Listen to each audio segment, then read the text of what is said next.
पवारांना सोडून सूत्र फिरवली गेली. सुनेत्रा पवारांना शहाणं कोणी केलं?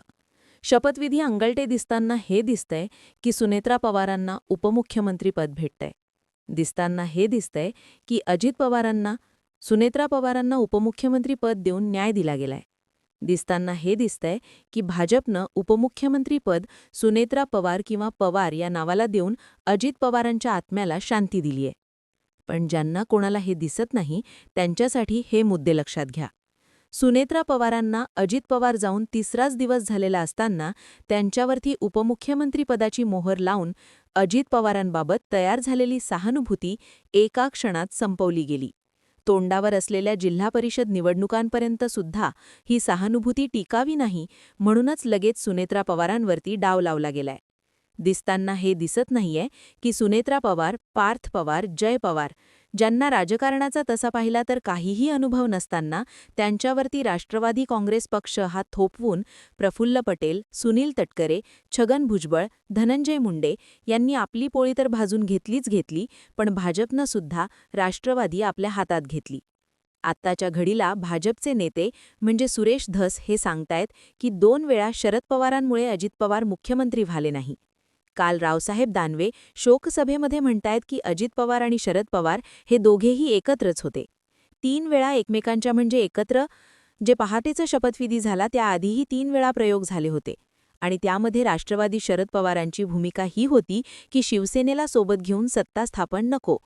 हे एकामागून एक समोर येणारे स्टेटमेंट गिरीश महाजन म्हणतायत की दोन्ही राष्ट्रवादींचे जर विलिनीकरण होणार होतं तर मग सुनेत्रा पवारांच्या शपथविधीला शरद पवार हजर असते.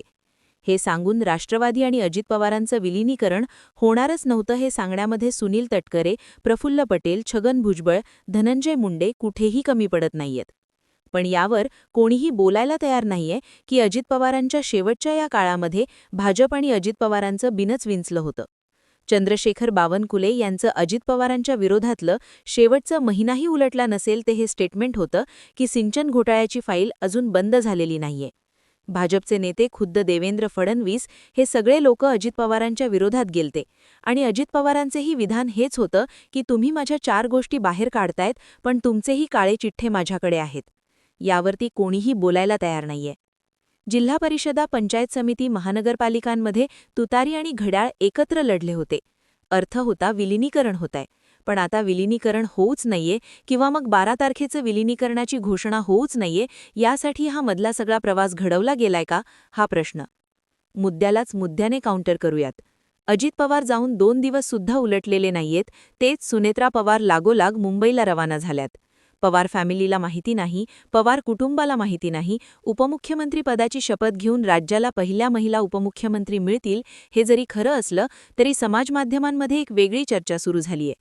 ज्या ठिकाणी एक मुख्यमंत्री, एक उपमुख्यमंत्री आधीच राज्याचा गाडा हाकत असताना अजित पवार गटाकडून सुनेत्रा पवार यांना उपमुख्यमंत्रीपदावर बसवण्याची एवढी घाई का सुरू आहे?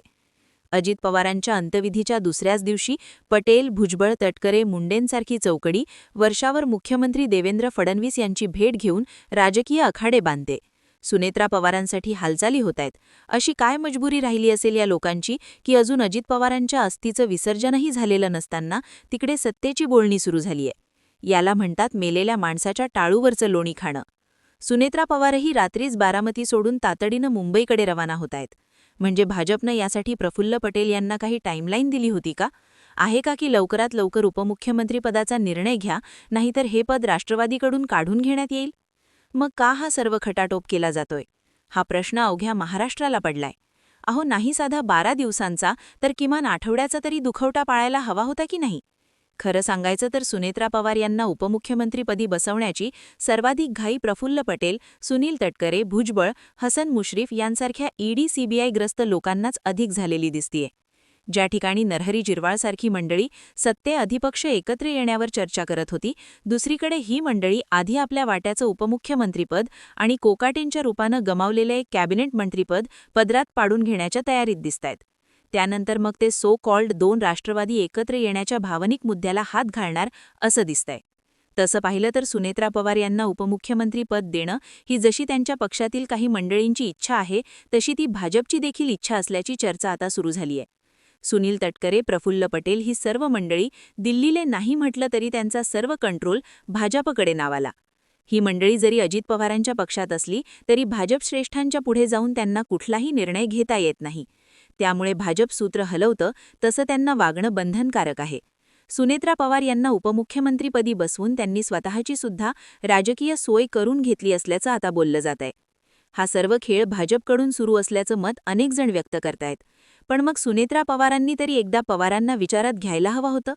सुनेत्रा पवार सत्तेत आल्यास बारामती आणि पश्चिम महाराष्ट्रात पवारांविरुद्ध पवारांची राजकीय कुरघोडी कायम ठेवता येईल आणि यामुळे शरद पवार यांच्या प्रभावाला शह देण्यासाठीच भाजपला मदत होऊ शकते. शरद पवार यांच्या गटाकडे असलेल्या आमदारांचा पाठिंबा सरकार टिकवण्यासाठी आवश्यक आहे. सुनेत्रा पवारांना पद देऊन हा गट एकसंध ठेवणं आणि सरकारची स्थिरता सुनिश्चित करणं ही भाजपची प्राथमिकता असली तरीही सरकार बहुमतातच होतं. सरकार कुठेही डगमगत नव्हतं हेही समजून घेणं महत्त्वाचं आहे. यामध्ये सुनेत्रा पवारांना बळीचा बकरा बनवलं तर जात नाही ना? उपमुख्यमंत्री पदाची शपथ घेणं भविष्यात अंगलट तर येणार नाही ना? तटकरे असतील, प्रफुल्ल पटेल असेल यांसारख्या लोकांनी पुढाकार घेणं म्हणजे भविष्यात त्यांच्या नाचणीवर नाचणं तर नाही ना? अजित पवार गेल्यानंतर तिसऱ्याच दिवशी लगेच बारामती सोडून मुंबईकडे जाणं, पवार कुटुंब किंवा जे त्यांचे नातेवाईक आहेत यांना विश्वासात न घेणं, याचा अर्थ असा की सुनेत्रा पवार, पार्थ पवार, जय पवार यांच्यासोबत पवारांना बोलण्याचा वेळही मिळावा नाही इतकी मोठी फिल्डिंग लावली जाते. आणि यामध्ये पीआरचं काम सांभाळणारा नरेश अरोरा हा माणूस केंद्रस्थानी येऊन थांबतो. प्रश्न या सगळ्या गोष्टींमध्ये सुनेत्रा पवारांसारख्या नवख्या व्यक्ती टिकतील का? शिवाय त्यांच्याकडून होणाऱ्या हस्तक्षेपालाही मर्यादा आहेत. भाजपकडून सुनेत्रा पवार यांना अर्थ खातं दिलं जाण्याची शक्यता कमी आहे. ते खातं मुख्यमंत्री स्वतः आपल्याकडे ठेवण्याची शक्यता अधिक आहे. त्यामुळे तसं पाहिलं तर सुनेत्रा पवार यांना पद दिल्यानं एकीकडे अजित पवारांच्या पश्चात त्यांच्या कुटुंबाला आधार दिल्याचं भाजपनं नरेटिव्ह सेट केलंय, पण दुसरीकडे भाजपला आपली राजकीय सोयही साधता येणार. बारामतीत सुनेत्रा पवार यांना सर्व पक्ष बिनविरोध निवडून आणलं जाण्याची दाट शक्यता आहे. कारण उपमुख्यमंत्रीपदाची शपथ घेतल्याच्या दिवसापासून त्यांना 6 महिन्यांच्या आत विधानसभा किंवा विधानपरिषदेचं सदस्य व्हावं लागणार आहे. त्यांना राज्यात बोलावून पार्थ पवार यांना राज्यसभेत सेट करण्यात येईल. याचं सर्व श्रेय भाजप लाटण्याचा प्रयत्न करू शकतं. आणि दुसरीकडे भाजपनं अजित पवारांच्या सन्मानार्थ केलेलं एवढं कार्य पाहून त्यांचा पक्ष भाजपशी एकनिष्ठ होऊन भाजपसोबत एक स्थिर सरकार देऊ शकतो असं दाखवलं जाईल. पण या सगळ्यांमध्ये अजित पवार गेल्याची सहानुभूती निघून जाते.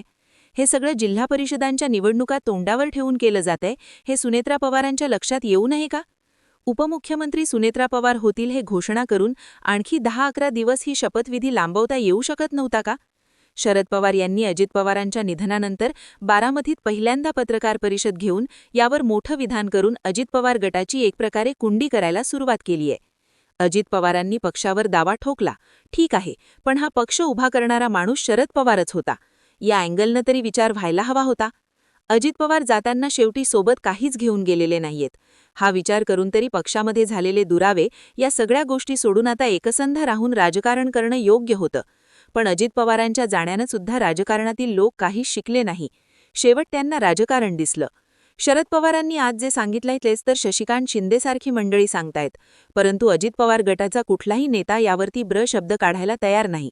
याचं कारण म्हणजे त्यांना आता आपल्यासोबत सत्तेतील वाटेकरीच नको आहेत. नाही म्हणता प्रश्न तयार झालेत. 12 तारखेचं विलिनीकरणाची घोषणा थांबवण्यासाठी तर या 8 दिवसांचा घाट घातला गेला नाही ना? प्रश्न, प्रश्न आणि प्रश्न. या सगळ्या घडामोडींकडे तुम्ही कसं पाहता? कमेंट सेक्शनमध्ये जरूर व्यक्त व्हा. जय महाराष्ट्र.